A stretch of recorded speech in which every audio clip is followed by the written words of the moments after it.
This happened in my early 20s. I was living in a small house with 3 other guys. We hadn't really known each other before moving in. We'd all just graduated from the same college and were looking for a place. Splitting rent. 4 ways let us afford a small house on the rural outskirts of the city. Everything closer in was too expensive. The first 9 months were fine. Then, out of nowhere, 2 of the guys moved out, leaving just me and KJ.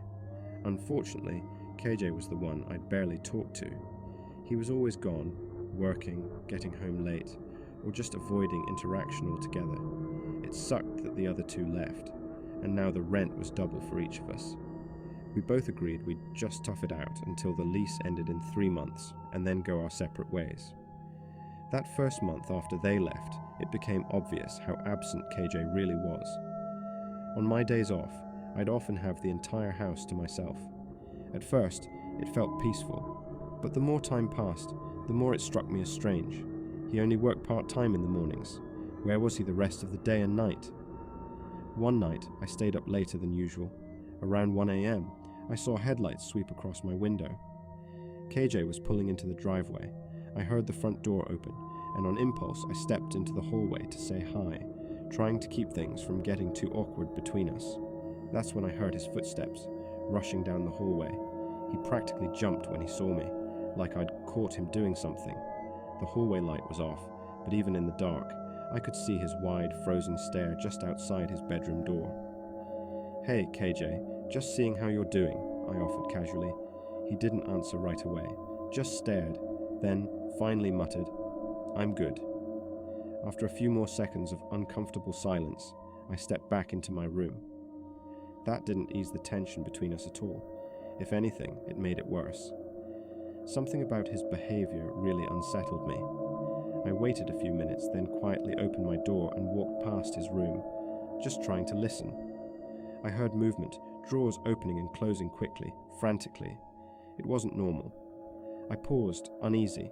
Then, everything went quiet. Before I could move, his door swung open. There he was. Same wide eyes, same frozen expression. I blurted something about going to the kitchen and asked if he wanted anything. "No," he said quietly, then shut the door in my face. The rest of the night, the house was silent, but something had shifted. Over the next 5 or 6 days, I stayed up late, always waiting for KJ to get home. I couldn't relax until I knew he was back and in his room. He barely spoke, always looked exhausted and twitchy, and rushed to his room like he was hiding something. Then one night, just as I was drifting off to sleep, there was a knock on my door. I hadn't heard him walk down the hallway, which made it worse. I opened the door and saw him standing there, same restless eyes, but now with a half smile. He said he thought he'd dropped his wallet in the driveway and asked if I had a flashlight to help look. It was weird.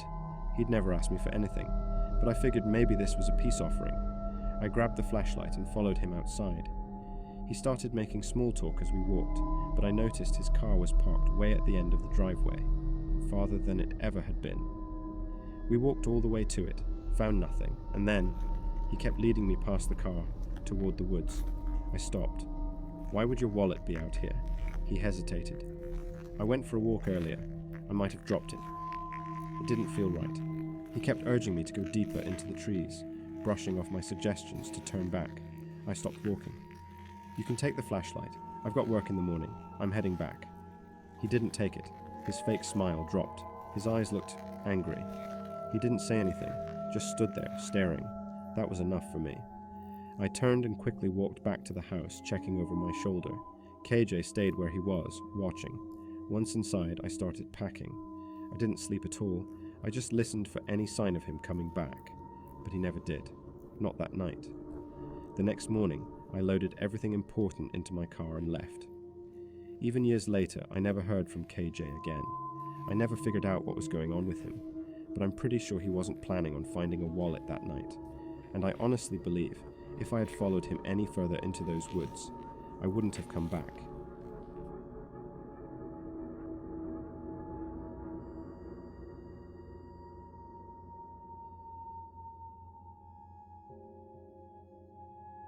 For 2 years, I lived with my college roommate Jason in a small house near our old campus. We weren't super close when we first moved in, just two guys with similar post-college plans, splitting rent and figuring things out. Over the first year though, we got a lot closer. Things went well enough that we renewed our lease for a second year. This happened in June, a couple months into that second lease. One night after work, I got home around 11, talked to Jason for a bit and went to bed. Everything felt normal, but sometime in the middle of the night, I woke up to the sound of creaking floorboards in the hallway. They were slow, deliberate footsteps, heading toward the living room.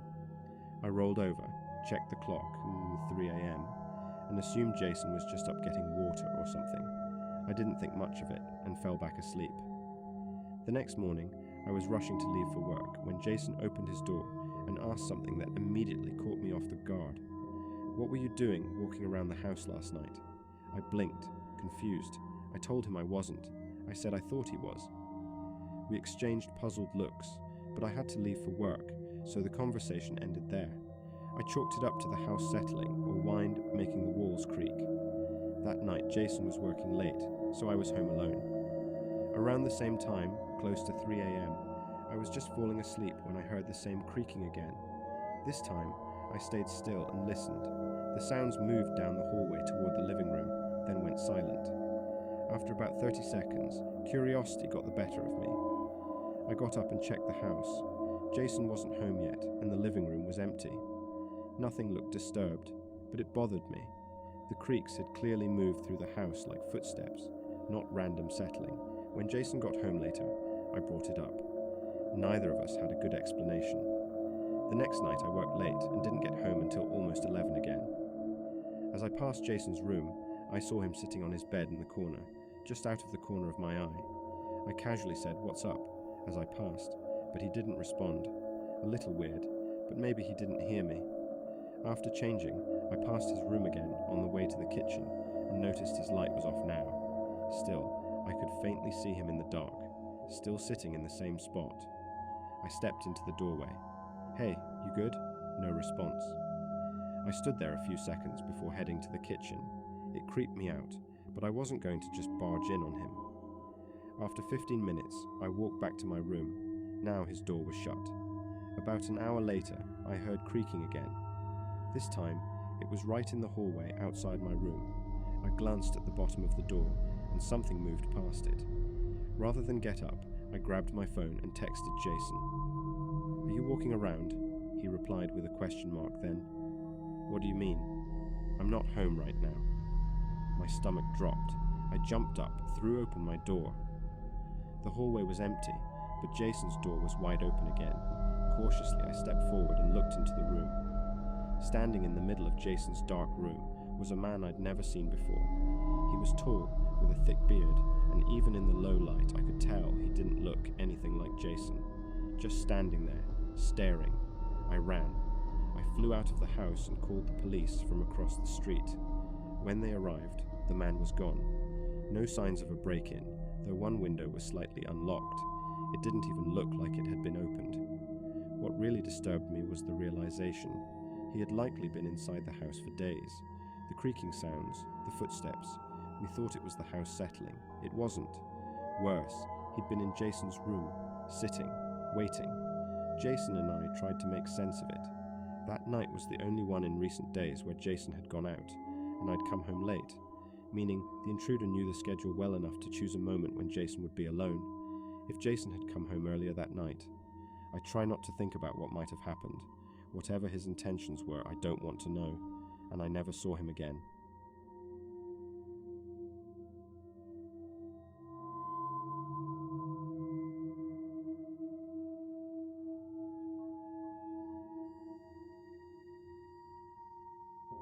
In 2015, when I was 23, she moved in.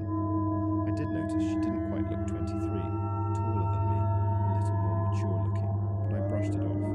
Some people just look older than their age. The first few days flew by. I worked full-time. She had college and a part-time job, so we barely crossed paths. On the fifth night, I came home around 10 p.m. As I stepped through the door, I immediately heard fast footsteps in the hallway, followed by a door slamming shut. A little weird. I looked down the hallway. Her bedroom light was on, the door closed.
slipped into my room quietly, FaceTimed a friend, then hopped in the shower. While showering, I thought I heard something, movement maybe. I paused the water and listened, but heard nothing more. When I stepped out, I noticed my bedroom door was now open. I knew I'd shut it.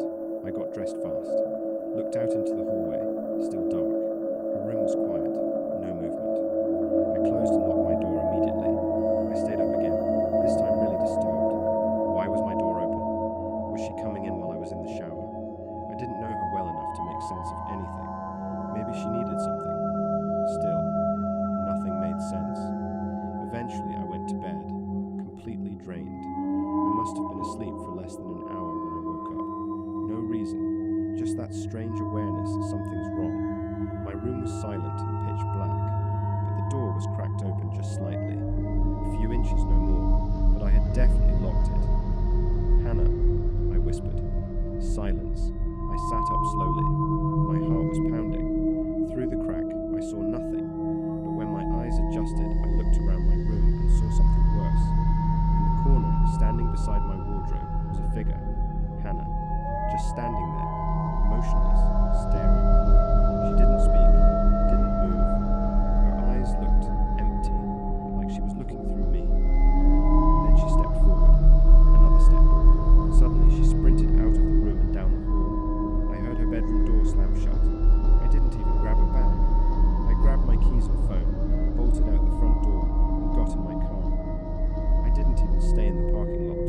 I was afraid she'd follow me. I drove into a nearby neighborhood and called the police. They arrived at the apartment about 15 minutes later, but by the time we got inside, she was gone. Her room was mostly cleared out. She'd taken her things and vanished. That's when it got even stranger. Everything she gave me, her name, school info, phone number, it was fake. The number was a prepaid burner, no records, no real ID. It was like she'd never existed. Even now, years later, I've never seen or heard from her again. I honestly believe she had some seriously disturbing intentions. I moved out right after that, terrified she might return one night, completely unannounced. And the worst part? I don't know what she wanted, only that she was getting closer every night.